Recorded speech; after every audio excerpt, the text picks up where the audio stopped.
buat anak didik Ibu kelas 10.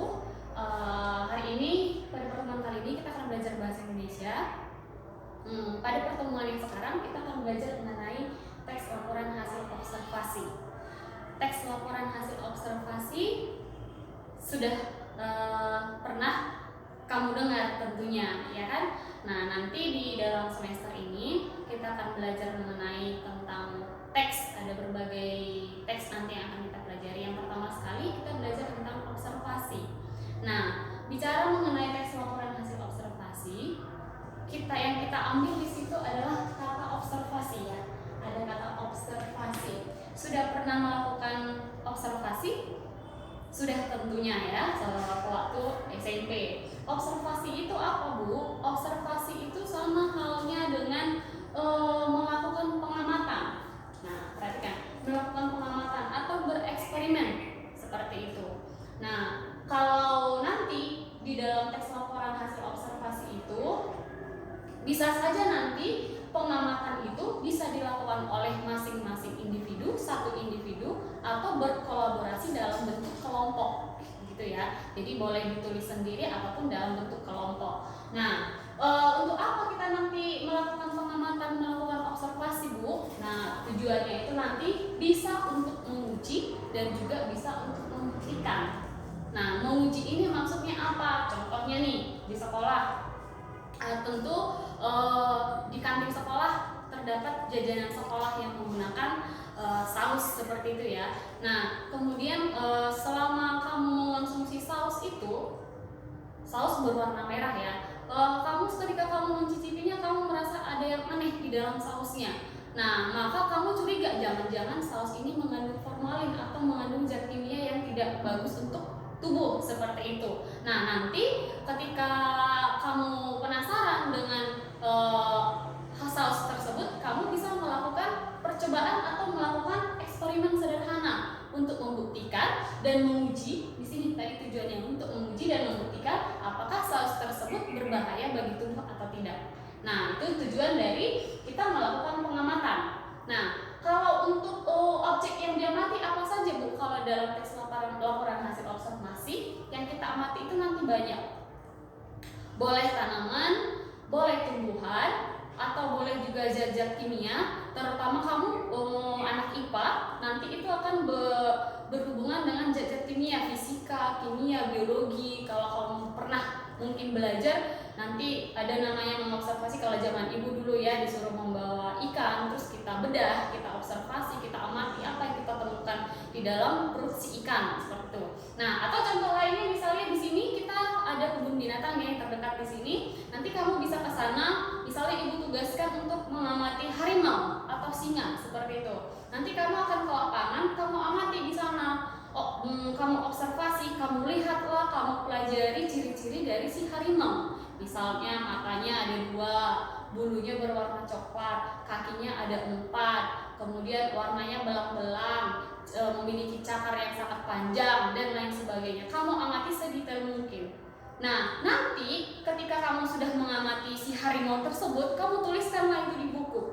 Data-datanya. Ketika kamu menuliskan datanya, nanti barulah nanti setelah itu kamu buatlah dalam bentuk teks. Kalau bicara tentang teks berarti dia terdiri dari beberapa paragraf, ya kan? Nah, makanya boleh nanti kita buat di sini teks laporan hasil observasi itu berarti adalah teks atau tulisan yang kita tulis berdasarkan hasil mengamati. Nah, artinya setelah kita melakukan pengamatan dulu, baru kita buatkan teksnya. Boleh nggak, Bu, kita langsung buat teks tapi kita belum melakukan eksperimen atau pengamatan? Nggak boleh. Nah, kenapa nggak boleh? Belum tentu nanti data-data yang kamu tuliskan itu fakta. Orang kalau menulis laporan hasil observasi itu harus berdasarkan fakta.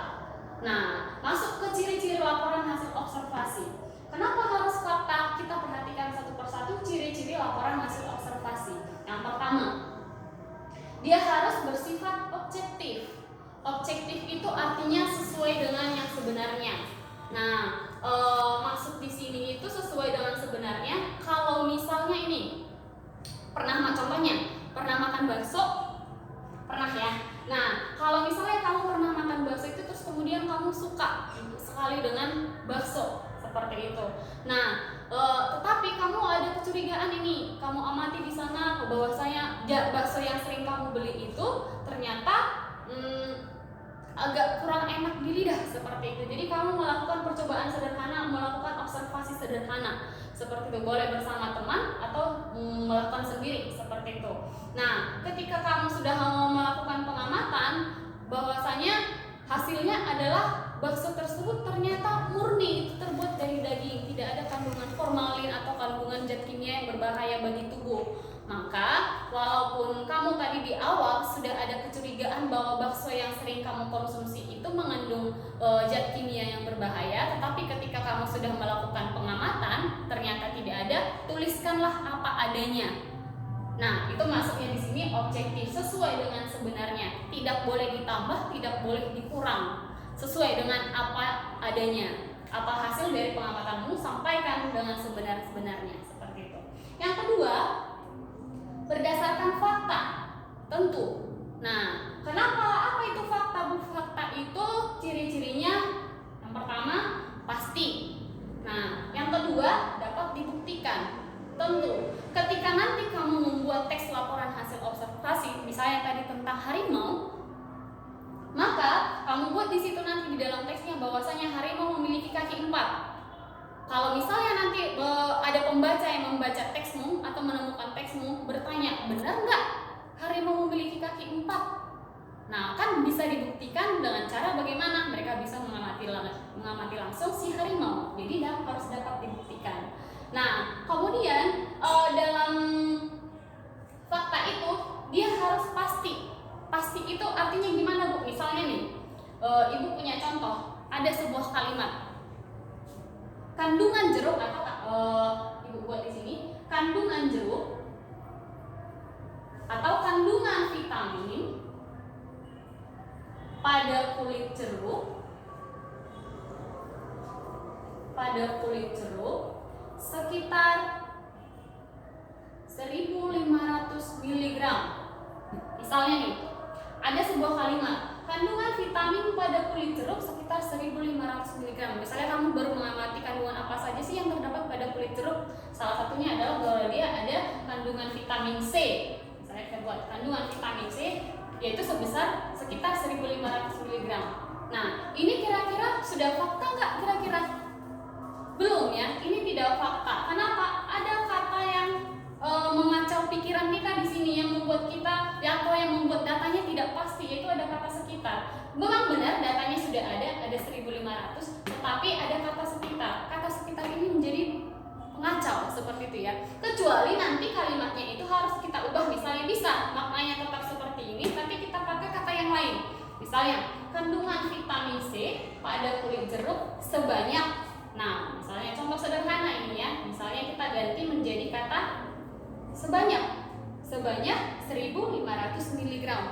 Fakta nggak? Ya, dapat dibuktikan, bisa. Artinya kandungan vitamin C yang ada di kulit jeruk itu murni 1500 mg. Tidak ada kata sekitar. Kalau kata sekitar kan bisa saja 1500,0 sekian, 1500% atau berapa, masih ada koma-komanya, belum pasti artinya. Nah, jadi kalau sudah menggunakan kata sebanyak sudah pasti. Begitu contoh dari fakta. Nah, kemudian yang ketiga, dia bersifat universal atau umum. Maksudnya di sini adalah objek yang akan kita amati itu adalah sesuatu yang khalayak umum tahu, sehingga nanti ketika kita menulis teks observasi itu bisa bermanfaat untuk para pembaca. Para pembaca tahu apa yang sebenarnya kita amati seperti itu. Yang keempat, valid. Valid ini tadi berhubungan dengan fakta ya, artinya validitas data. Kalau menulis karya ilmiah atau laporan pertanggungjawaban ada namanya validitas data, artinya dapat dibuktikan, mirip sama saja dengan fakta. Yang kelima, ditulis secara lengkap dan sempurna. Nah, apa maksudnya ditulis dengan secara lengkap dan sempurna, Bu? Berarti di sini nanti tulisan kita itu bisa bermanfaat terhadap pembaca.